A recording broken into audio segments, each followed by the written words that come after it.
15-20 տարին սկսել են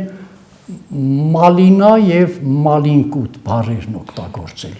Մալինան լորեցիները մոր են ասում։ Մալինկուտը մորուտն է։ Ապշում ես այնպիսի բաներ եւ ես նաեւ նման բաների, քանի որ մի 20 տարի ընդունելության ենք նաեւ պարապել ընդունելության համար, հրաշալի իմանալով նաեւ լեզու գրականության հետ նաեւ լեզու, անդրադարձել են որոշ բաների, որոնք այսօր եւ հարց են բարձրացրել քանի անգամ, որ երբեմն լեզվի պետական տեսչություն, այսօր լեզվի կոմիտեն չի անում այն, ինչ որ անհրաժեշտ է։ Օրինակ կարող են բերել։ Ասենք մորը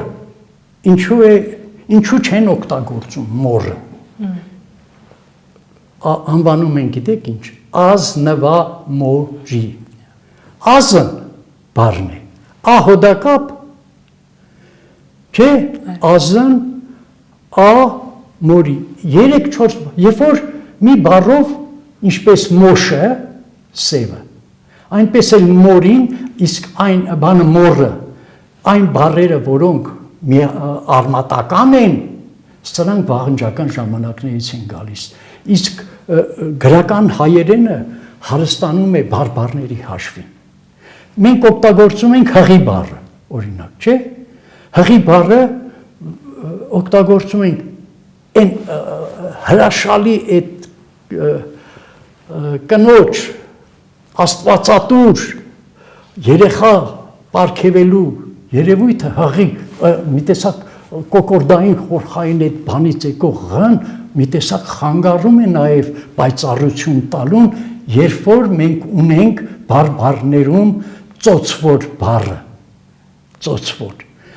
Այդ բառը օգտագործում է Հովհաննես Շիրազը,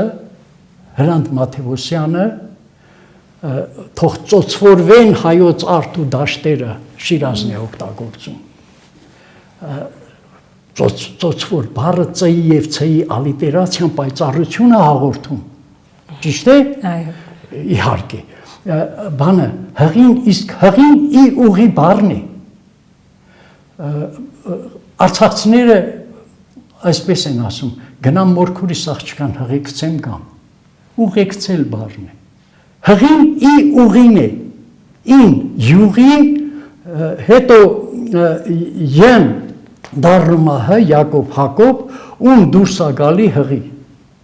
Ի ուղի, երեխեն ճամփանկած գալիս է։